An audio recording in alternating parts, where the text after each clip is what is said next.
ह्रीं परमतत्त्वाय नारायण गुरुभ्यो जय महाकाली महालक्ष्मी महासरस्वती माता बगलाम हम गंगणपते नमः। ओम गंगणपते नमः गंगणपते नमः गंगणपते नमः। जय महाकाली महालक्ष्मी महासरस्वती देवताभ्य नमस्ते ह्रीं रमा चामुंड बगलाम की माता नमः।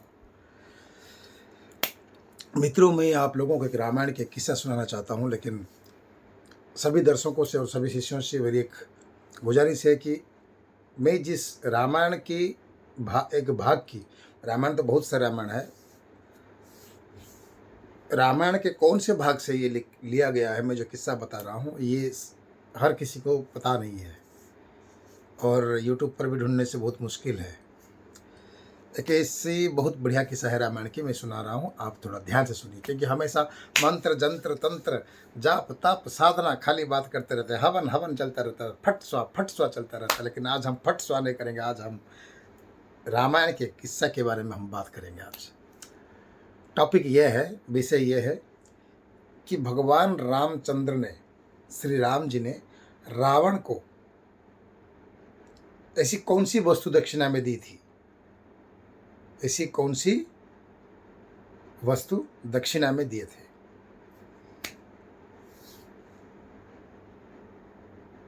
भगवान तो श्री राम है, रावण तो सभी को पता है कि रावण राक्षस है, लेकिन और बहुत सारे कुछ ऐसे हैं किसी को पता नहीं है।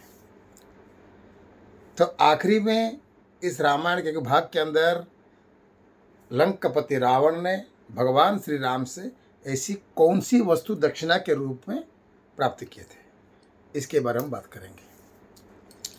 आपको पता है, अयोध्या नगरी के राजा दशरथ के पुत्र श्री रामचंद्र भगवान, उनकी पत्नी मैया सीता मैया, लक्ष्मण भरत शत्रुघ्न, ऐसे सभी परिवार हैं, 3 माते हैं। तब ऐसी एक दिन आए जिस वजह से कि श्री रामचंद्र भगवान जी को 14 वर्ष वनवास के लिए उन्हें निकलना पड़ा।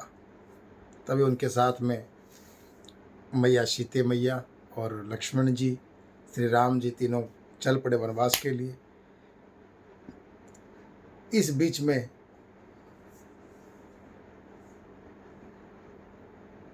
वनवास के समय रावण माता सीता मैया की हरण कर लेते हैं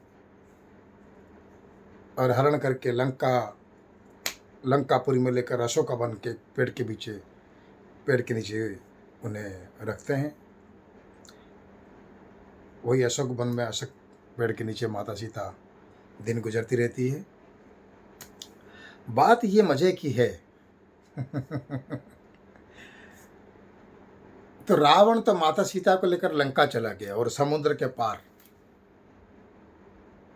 तो उधर हनुमान जी आ गए, प्रभु जय श्री राम जी के भक्त, उनके दास, उनके परम भक्त, जय बजरंगबली। और उन्होंने कुछ बहुत सारे बानर सेनाओं को बुलाए।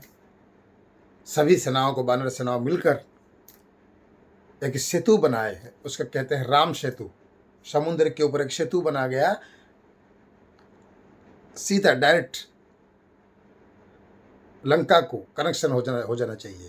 तो माता सीता के पास जाकर या तो रावण के साथ युद्ध करने के लिए उन्हें सेतु के ऊपर पार करना पड़ेगा। सेतु पार करके ही वहाँ तक पहुँच सकते हैं।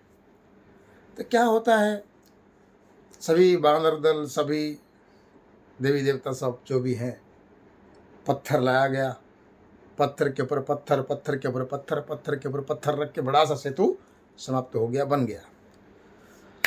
अभी हमें सभी को भी तो पता है कि नया घर हो या नई दुकान हो, कोई भी नई व्यवसाय ऑफिस हो, तो जब भी हम पहले दिन में, हमें उससे पहले एक दिन ओपनिंग करने से पहले, खोलने से पहले तो पूजा करनी पड़ती है ब्राह्मण को बुला के, क्योंकि बिना ब्राह्मण के पूजा असंपूर्ण होता है। हर पूजा में ब्राह्मण को सर्वप्रथम माना गया है। ब्राह्मण नहीं आते हैं तो पूजा बेकार है, क्योंकि उनको वही, उनका वंश है, उनको वही वरदान प्राप्त हुआ है। और एक बात है, ध्यान से सुनो, अगर किसी ब्राह्मण को जा रहे हो, अपने मतलब सोचो कि आपकी कोई गाड़ी की पूजा है, दुकान की पूजा है और ब्राह्मण लोग व्यस्त हैं। अगर किसी ब्राह्मण ने तुमको टाइम दिया, अगर नहीं आया तो सोच लेना कि उसकी ब्राह्मण जी की, उसका ब्रह्म ज्ञान कम हो जाएगा और पाप का भागी हो जाएगा। इसलिए ब्राह्मण कभी भी अगर किसी को बोलते हैं कि हम आ रहे हैं तो आना ही पड़ता है, नहीं तो ऐसे कुछ ब्राह्मण हैं जो कि जानते नहीं हैं, बोल देते हैं हाँ हाँ चलो चलो हम पूजा करने आ जाएंगे, चलो तुम्हारी पूजा कर देंगे, तुम्हारे 5 पूजा एक दिन में पकड़ेगा और सबको बोलेगा मैं आ रहा हूँ। देखा तो 2 पूजा में जाएगा, 4 पूजा फेल। वहाँ पर उसको भी पापी का भागीदार हो जाता है ब्राह्मण। तो चलिए, ब्राह्मण के बारे में बहुत कुछ है, जैसे कि बताऊँगा अभी। तो भगवान श्री रामचंद्र जी ने सोचा कि सेतु तो निर्माण हो गया, लेकिन सेतु का निर्माण होने के बाद सेतु का प्रतिष्ठा, पूजा अर्चना कौन करेगा? यहाँ पर तो ब्राह्मण चाहिए। सभी अचंभित हो गए, सभी सोचने लगे अरे ये तो सच बात है, सेतु तो बन गया, लेकिन सेतु का उद्घाटन चाहिए ना, उसके लिए मिनिस्टर, प्राइम मिनिस्टर। तो सेतु की पूजा के लिए ब्राह्मण तो चाहिए ना, बिना ब्राह्मण के सेतु की पूजा नहीं हो सकती। तो भगवान श्री रामचंद्र जी ने कहने लगे कि जब तक सेतु की पूजा नहीं होती तब तक हम यहाँ पर सेतु के ऊपर अपने पाँव को स्पर्श नहीं कर पाएंगे। तो अभी सोचने लगे कि ब्राह्मण कहाँ से आएगा। तो कुल गुरु कौन है? वशिष्ठ, श्री राम भगवान जी के। और सोचने लगे वशिष्ठ जी जो उनके गुरु हैं, अगर उनको बुलाए तो वे तो नहीं आएंगे, क्योंकि इन्होंने राज्य छोड़ दिया है और वो भी नहीं आ सकते हैं, राज्य के नियम का उल्लंघन हो जाएगा। अभी वशिष्ठ भी नहीं आ पा रहे हैं। फिर उन्होंने सोचा क्या करूं। तब ब्रह्मर्षि के पुत्र नारद जी भगवान श्री राम जी के पास पहुँचे, कहने लगे वशिष्ठ को बुलाओ। तो भगवान जी ने बोले कि वशिष्ठ नहीं आ पाएंगे। फिर बोले आकाश स्थल में सबसे बड़े ज्ञानी और हैं बृहस्पति, उन्हें बुलाया जाए, वो भी आएंगे तो पूजा कर देंगे। बोले बृहस्पति नहीं आ पाएंगे। बृहस्पति अगर आ जाएंगे तो रावण नहीं रखेगा और सभी का शत्रु बन जाएगा। अभी बृहस्पति भी नहीं बुला पाएंगे। तो अभी ब्राह्मण कौन है?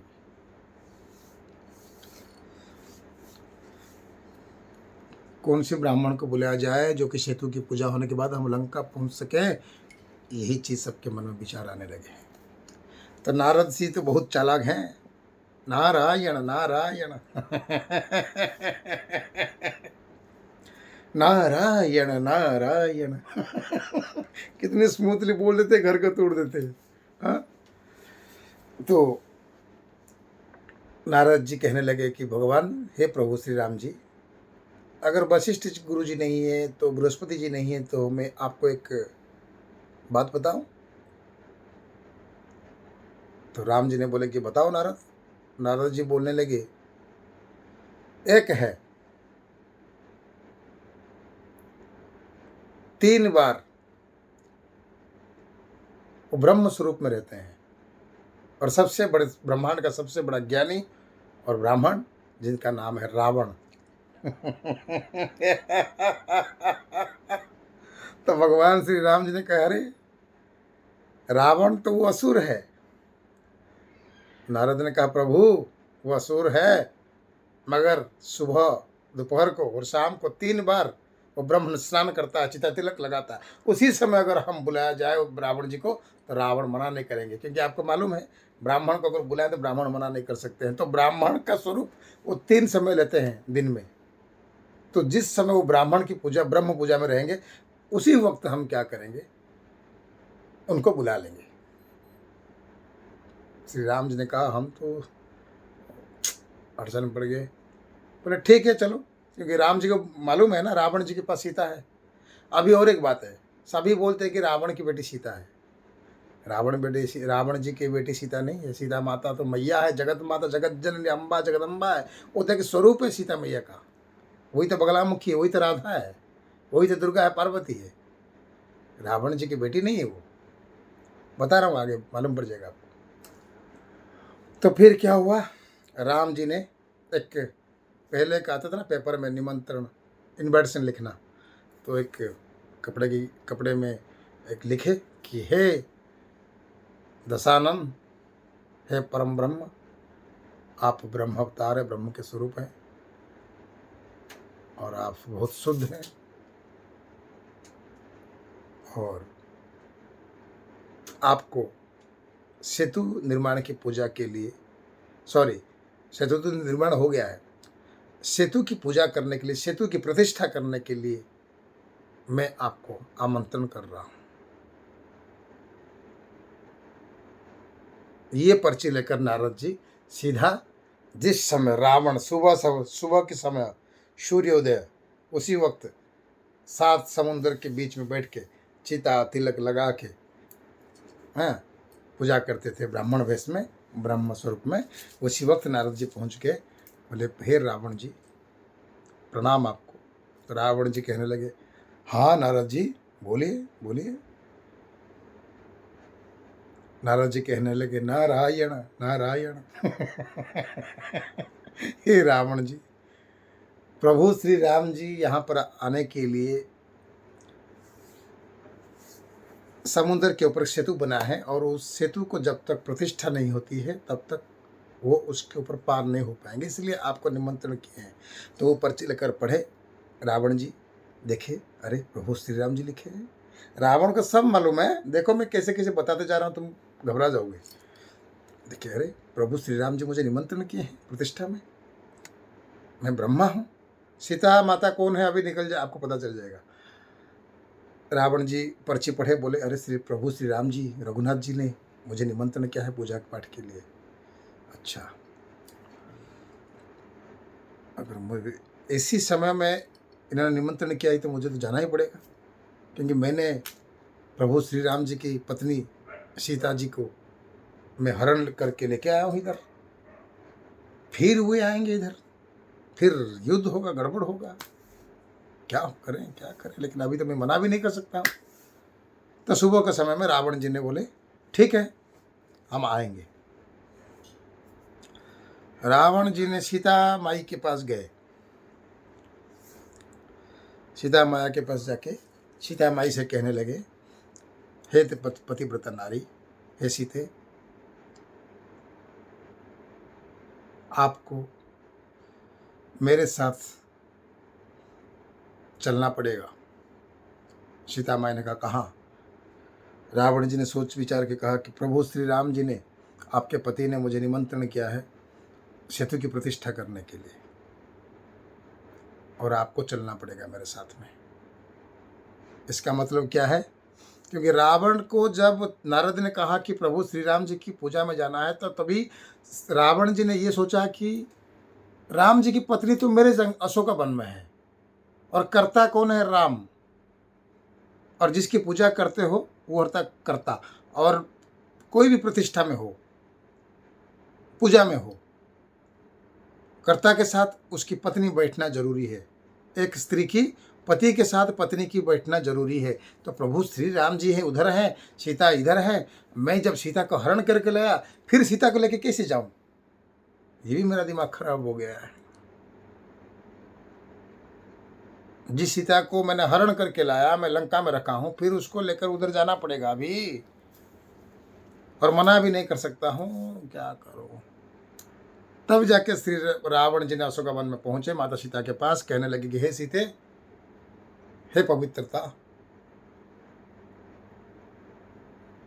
आपको मेरे साथ प्रभु श्री राम जी के पास जाना पड़ेगा, उनका सेतु की पूजा प्रतिष्ठा है।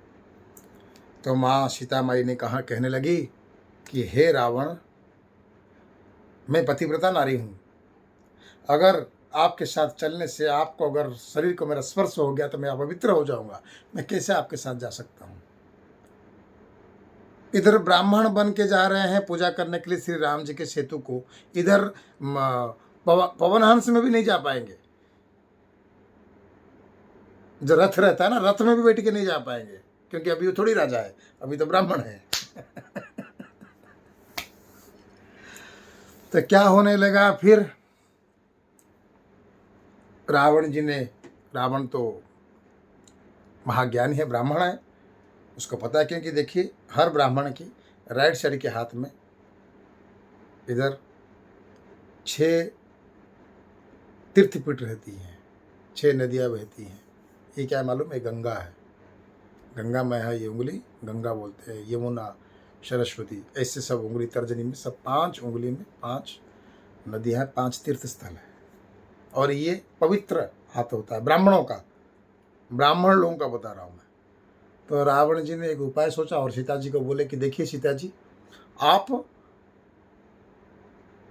इस हथेली के ऊपर बैठिए, मैं आपको लेकर जा सकता हूँ, ताकि आपका सर स्पर्श मेरे शरीर पे नहीं होगा। बस ये एक शरीर का एक ऐसा अंग है, यहाँ पर ये पवित्र स्थल है, आप यहाँ पर बैठ सकते हैं। तो सीता को लेकर रावण श्री राम जी के पास फिर पहुंचे।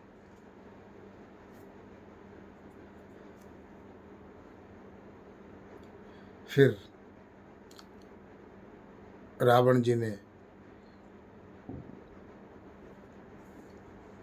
भगवान शिव जी के स्मरण करने लगे। भगवान शिव जी आए, एक लिंग बना हुआ, जिस लिंग को कहते हैं बैद्यनाथ धाम, बैद्यनाथ मंदिर, वही शिवलिंग रावण से बनाया गया था।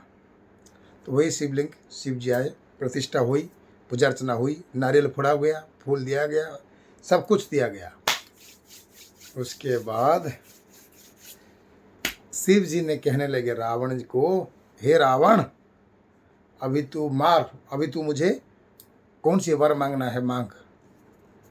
तो रावण ने कहने लगे, हे शिव प्रभु, हे महादेव, मैं आपसे क्या वर मांगू, आप आए बहुत हैं, खाली एक ही वर दीजिए मुझे।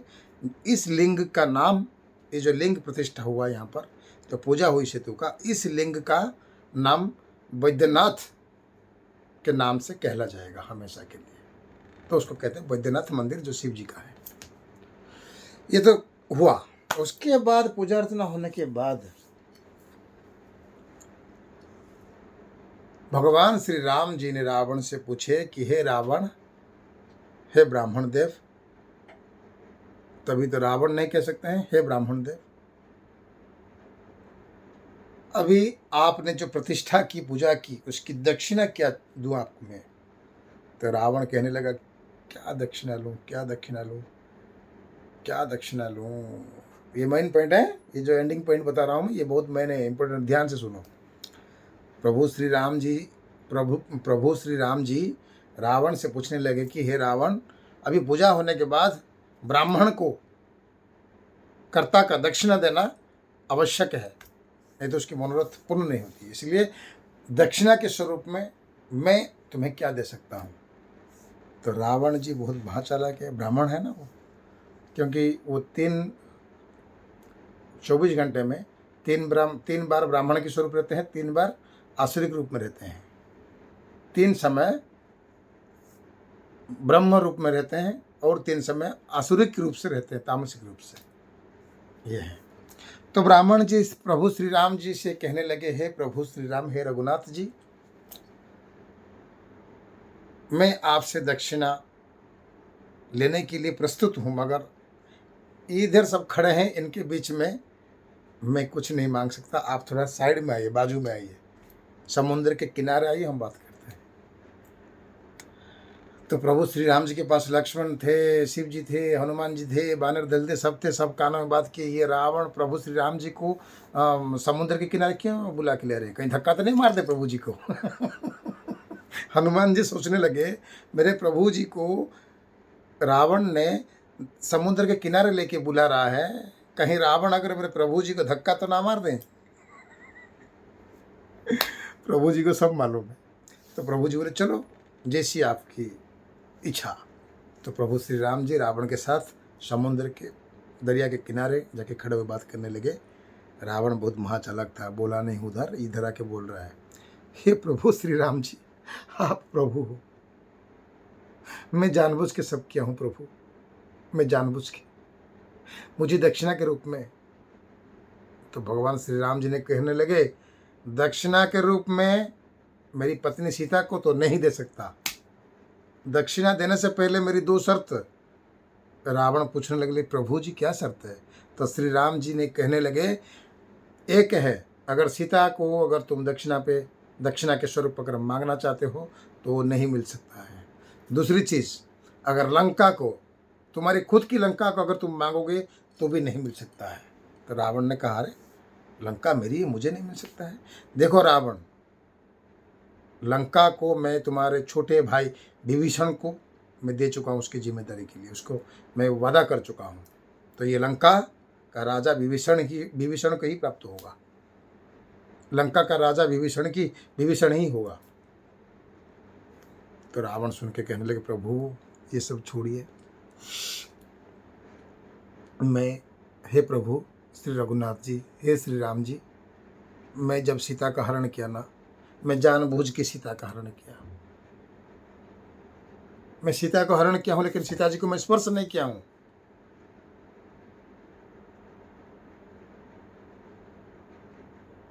जब पहली दफा में ही मैं उनके हाथ खींचकर रथ में मैं बिठा कर ले रहा था, बाकी नहीं, क्योंकि वो माता है। देखो रावण कितना चालाक है। मतलब किस लिए बोल रहा है मैं ये भी बताऊंगा लास्ट में। रावण कह रहा है, हे प्रभु श्री राम जी, आपकी पत्नी सीता पतिव्रता नारी है, अभी भी पवित्र है। मैं आपके हाथ में मरना चाहता हूं। मेरे लंकापुर में खाली असुरों का राज है, पाप बढ़ गया है। इसलिए सबसे मुक्ति के लिए मैं जानबूझकर माँ को लेकर आया, और जानबूझकर माँ के पास जो मेरे दूत रहते हैं, मैं जानबूझकर माँ को गाली देता हूँ, ताकि इन लोगों को शक ना हो कि जगत माता है। तो मुझे मालूम था जब माता को लेके आऊँगा तो पिता आएंगे। तो जब मैंने सोचा था कि सीता को लेकर आऊँगा तो प्रभु श्री राम जी जरूर आएंगे। अगर श्री राम जी अगर जरूर नहीं आएंगे तो असुरों का नाश नहीं होगा और मेरा मुक्ति नहीं होगा। इसलिए हे प्रभु श्री राम जी,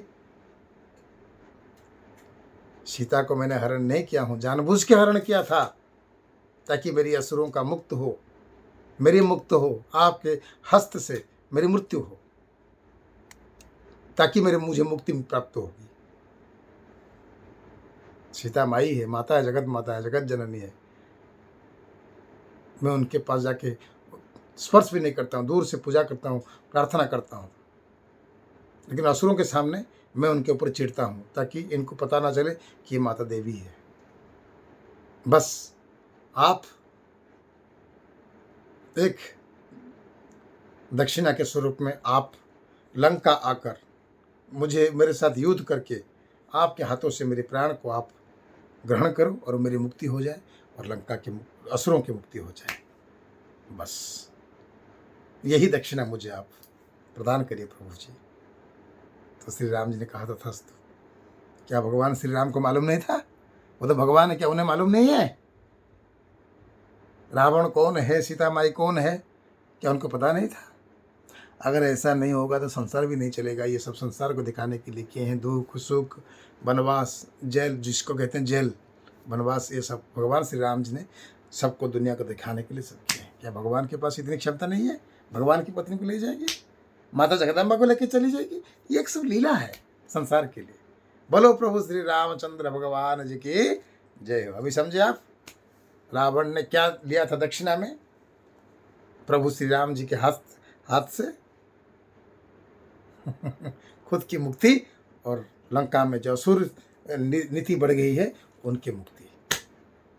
जय श्री राम, जय हनुमान, जय ज्ञान गुण सागर, जय गुरु जय गुरु निखिलेश्वर। कैसा लगा ये टॉपिक? आप थोड़ा मुझे ज़रूर बताएंगे कमेंट बॉक्स में।